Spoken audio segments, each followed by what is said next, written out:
వారు సంచలన వ్యాఖ్యలు చేశారు పవన్ కళ్యాణ్ గారిపై. పవన్ కళ్యాణ్ ఒక డ్రామా ఆర్టిస్టు, డ్రామాలు ఆడతాడు పవన్ కళ్యాణ్.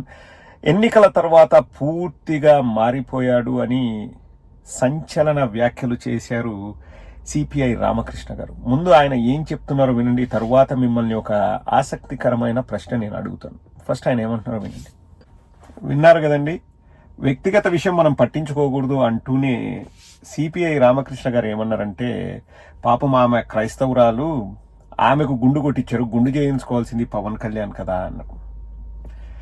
నాకు అంటే చాలా మంది ఫ్రెండ్స్ ఉన్నారండి, ఎవరితో మాట్లాడినా కానీ వాళ్ళు ఒకటే అంటున్నారు, ఇవన్నీ కూడా ప్యూర్లీ పాలిటిక్స్ కోసం వాళ్ళు చేస్తున్నారు, ఆమెకు ఇష్టం ఉన్నా లేకపోయినా పవన్ కళ్యాణ్ బలవంతంగా ఆమె చేత ఈ పని చేయించారంటున్నారు. బట్ సిపిఐ రామకృష్ణ గారి వ్యాఖ్యల్ని నేను కోట్ చేస్తున్నాను తప్పితే మనం వ్యక్తిగతంగా ఏం మాట్లాడాల్సిన అవసరం లేదు. ఆయన కూడా వ్యక్తిగతంగా మాట్లాడలేదు. మీరేమంటారు అంటే, నా ప్రశ్న గుండు కొట్టించుకున్న దాని గురించి కాదండి. నా ప్రశ్న, ఎన్నికలైన తర్వాత పూర్తిగా పవన్ కళ్యాణ్ మారిపోయాడు అని సిపిఐ రామకృష్ణ గారు అంటున్నారు.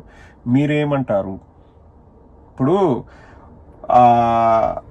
గుండు గురించి కూడా ఇంత డిస్కషన్ రావడానికి, ఇంత జరగడానికి ప్రధాన కారణం ఈ జనసేన వాళ్ళే. అదేదో పెద్ద ఘనకార్యం, ఇంకా ప్రపంచంలో ఎవరు గుండు కొట్టించుకోలేదు, ఎవరు చేయలేదు అన్నట్లు జాకీలు పెట్టుకున్నారు. నేను మళ్ళీ దాని గురించి చెప్తున్నాను కదండి, అది వాళ్ళ ఇష్టం. వాళ్ళు ఏదైనా అభిమానించవచ్చు, వాళ్ళు ఏదైనా గొప్పగా ఫీల్ అవ్వచ్చు, వాళ్ళు ఊహించుకోవచ్చు, వాళ్ళు జాకీలు పెట్టుకోవచ్చు.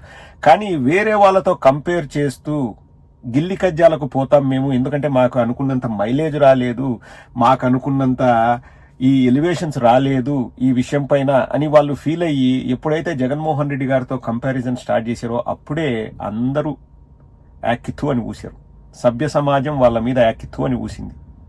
మొత్తం ఆంధ్ర రాష్ట్ర ప్రజలంతా మూకుమ్మడిగా వాళ్ళ సొంత జనసేన అభిమానులే చాలా మంది నాకు తర్వాత ఆ కింద కామెంట్స్ కూడా పంపించారు. 2 గంటల్లోపు ఎందుకు డిలీట్ చేశారు ఆ మెసేజ్ అంటే, స్వయంగా జనసేనలో అంతో ఇంతో తెలివిగల వాళ్ళు చదువుకున్న వాళ్ళు కూడా అరే వద్దురా స్వామి తీసే ఇటువంటి దరిద్రపు కంపారిజన్లు ఎందుకని చెబితే తర్వాత వాళ్ళు బలవంతంగా ఆ మెసేజ్ను తీసేయాల్సి వచ్చింది.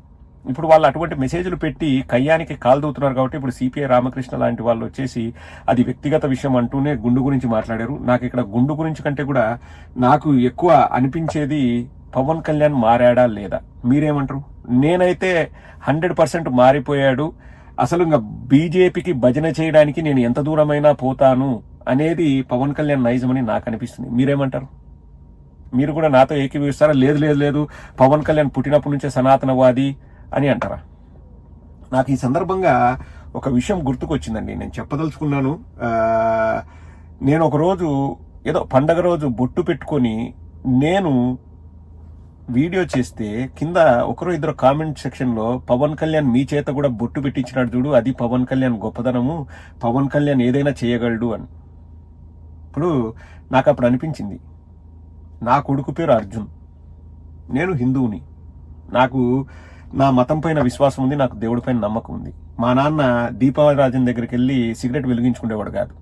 కులం లేదు మతం లేదని నేను ఇంతకుముందు ఎప్పుడూ, అంటే మతం లేదు మత విశ్వాసాలు వద్దని కూడా నేను ఎప్పుడూ ప్రమోట్ చేయలేదు. నమ్మొద్దు రన్నో నాయకులు గుమ్మానికి గుడి చేస్తారన్నో, ఏదో నీ మతం గొప్ప అంటారు ఒక నాయకుడు, నా మతం గొప్ప అంటారు అని చెప్పేసి పాట పాడి ఇంతకుముందు నేను అసలు మతం మీద నమ్మకం లేదని నేను ఎప్పుడు చెప్పలేదు. ప్లస్ నేను చిన్నప్పుడు బ్యాప్టైజ్ కూడా కాలేదు. నా కొడుకుకి ఏ క్రిస్టియన్ పేరు పెట్టుకోలేదు. క్రిస్టియన్ పేరు పెట్టుకుంది ఆయన కొడుక్కి, మార్క్ అని. లేకపోతే ఇంతకుముందు సినిమాలలో మతాల పేర్లు చెప్పి రాజకీయ నాయకులు మిమ్మల్ని మోసం చేస్తారు, జాగ్రత్తగా ఉండని చెప్పింది ఆయన. నేను బ్యాప్టిజం తీసుకున్నా అని చెప్పింది ఆయన. ఆయన వచ్చేసి నాకు నేర్పిస్తున్నాడంట, బొట్టు పెట్టేది నాకు అలవాటు చేయించినాడంట. అంటే ఎర్రి వద్దులేని బూతులు వస్తాయి, ఎర్రి మనుషులు ఎట్టుంటారని చెప్పడానికి అది ఒక చక్కటి ఉదాహరణ. మీరే చెప్పండి, పవన్ కళ్యాణ్ బీజేపీకి బీ టీమ్గా మారిపోయాడా లేదా? పవన్ కళ్యాణ్ కరెక్ట్గానే ఉన్నాడా? సిపిఐ రామకృష్ణ తప్పు చెప్పాడా? కింద మీరు కామెంట్ సెక్షన్లో రాయండి.